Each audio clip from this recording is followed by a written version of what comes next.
Assalamualaikum warahmatullahi wabarakatuh. Perkenalkan, nama saya Muhammad Andika Eka Putra dari kelompok 7. Di sini saya akan menjadi moderator dalam menjawab pertanyaan dari teman-teman semua mengenai fungsi agama dalam peradaban manusia. Sebelum masuk ke pemberian jawaban, izinkan saya untuk memperkenalkan anggota kelompok 7 terlebih dahulu. Yang pertama yaitu Taufik Izzuddin dengan NIM 2022112089. Kemudian yang kedua yaitu Bestian Alfi dengan NIM 2022112096. Dan yang terakhir saya sendiri yaitu Muhammad Andika Eka Putra dengan NIM 2022112098. Kami mengucapkan terima kasih kepada dosen pengampu kami pada mata kuliah Pendidikan Agama Islam, yaitu Bapak Dr. Amin Nurbaidi, SAG MPDI, atas bimbingan dan arahannya, sehingga kami dapat menyelesaikan tugas mata kuliah Pendidikan Agama Islam di Sekolah Tinggi Ilmu Ekonomi AMA Salatiga. Dan juga kepada teman-teman semua yang telah berkenan memberikan pertanyaan pada materi kami yang berjudul Fungsi Agama dalam Peradaban Manusia. Lalu, kami juga memohon maaf kepada teman-teman semua karena keterbatasan waktu yang diberikan, kami tidak dapat menjawab semua pertanyaan yang telah teman-teman berikan. Maka dari itu, kami telah memilih 6 pertanyaan yang masuk ke kelompok kami. Selanjutnya, pertanyaan yang masuk akan dijawab oleh rekan saya yaitu Taufik Izzuddin dengan NIM 2022112089. Waktu dan tempat saya persilahkan.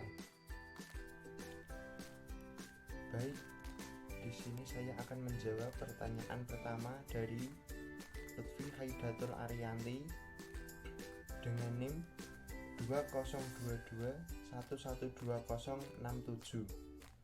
Pertanyaannya adalah, apakah manfaat dan tujuan dari kita mempelajari peradaban Islam? Pada dasarnya, mempelajari sejarah kebudayaan Islam bertujuan untuk mengetahui sebagai masalah kehidupan umat manusia yang berkaitan dengan hukum Islam. Selain itu, agar kita juga mengetahui berbagai masalah kehidupan umat Islam yang disertai dengan maju mundurnya kebudayaan Islam itu sendiri. Lanjut ke pertanyaan kedua yang ditanyakan oleh Maggie dengan NIM 2022112069. Pertanyaannya adalah, faktor-faktor apa saja yang menyebabkan Islam menjadi sangat berpengaruh peradaban dunia? Berikut faktor-faktor pendorongnya. Terjadinya asimilasi. Terjadinya asimilasi antara bangsa Arab dan bangsa lain telah mendorong kemajuan peradaban Islam. Kemajemukan dalam pemerintah dan politik. Stabilitas politik dan ekonomi. Maraknya gerakan penerjemah. Tingginya semangat belajar dan mengenali ilmu pengetahuan. Lanjut ke pertanyaan ketiga yang ditanyakan oleh Septiana Putri Arafi dengan NIM 2022112085. Pertanyaannya adalah, bagaimana peran manusia sebagai makhluk kultural? Sebagai makhluk berbudaya, manusia dapat mendaya gunakan akal budinya yang halus untuk menciptakan kebahagiaan baik bagi dirinya sendiri maupun bagi masyarakat demi untuk kesejahteraan dan kesempurnaan hidupnya. Selanjutnya, pertanyaan akan dijawab oleh rekan saya yaitu Bestian Alfi dengan NIM 2022112096. Untuk itu, waktu dan tempat saya persilahkan. Baik, di sini saya akan melanjutkan menjawab pertanyaan dari teman-teman. Langsung saja mulai pertanyaan yang keempat dari Faidilzi Zakariyah dengan NIM 2022112061. Pertanyaannya, apa saja faktor pembeda peradaban? Salah satu faktor pembeda peradaban adalah falsafah dan cara pandang Islam.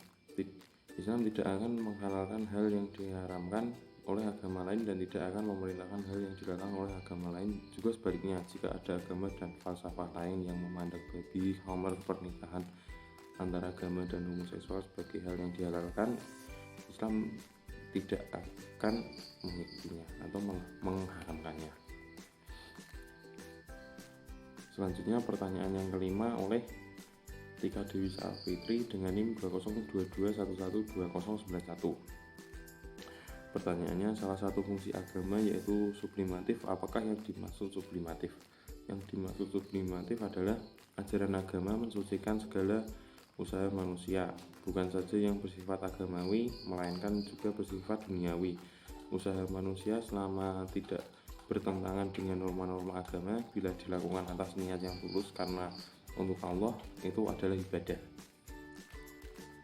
Dan terakhir, pertanyaan yang keenam dari Sakina Naya Lalita dengan NIM 2022112101. Pertanyaannya, mengapa agama menjadi kebutuhan mutlak bagi manusia? Dengan memiliki agama, manusia dapat mengendalikan segala sesuatu yang dihadapi dalam kehidupannya. Manusia dapat mengendalikan hawa nafsu mereka dengan aturan keyakinan mereka masing-masing. Kebutuhan manusia terhadap agama bukanlah kebutuhan yang dianggap mudah, karena agama dapat membuat manusia meyakini apa yang mereka lakukan dalam kehidupan mereka masing-masing. Dalam agama Islam, manusia memiliki hak dan kewajiban sesuai dengan kodratnya. Maka dalam agama Islam, manusia dapat mengatur kehidupannya dengan baik. Mungkin cukup sekian dari kelompok kami. Terima kasih kepada teman-teman yang sudah memberikan pertanyaan kepada kelompok kami. Serta terima kasih kepada rekan saya yang sudah menjawab pertanyaan-pertanyaan yang diberikan. Kami memohon maaf apabila jawaban yang kami berikan masih kurang sesuai dengan apa yang diharapkan. Maka dari itu, kepada dosen pengampu yaitu Bapak Dr. Amin Nurbaidi, SAG MPDI, untuk berkenan menambah atau menguatkan jawaban yang telah kami berikan. Sekian dari kami. Apabila ada kesalahan kata maupun ketidaksesuaian jawaban, kami memohon maaf yang sebesar-besarnya. Wabillahi taufik wal hidayah. Wassalamualaikum warahmatullahi wabarakatuh.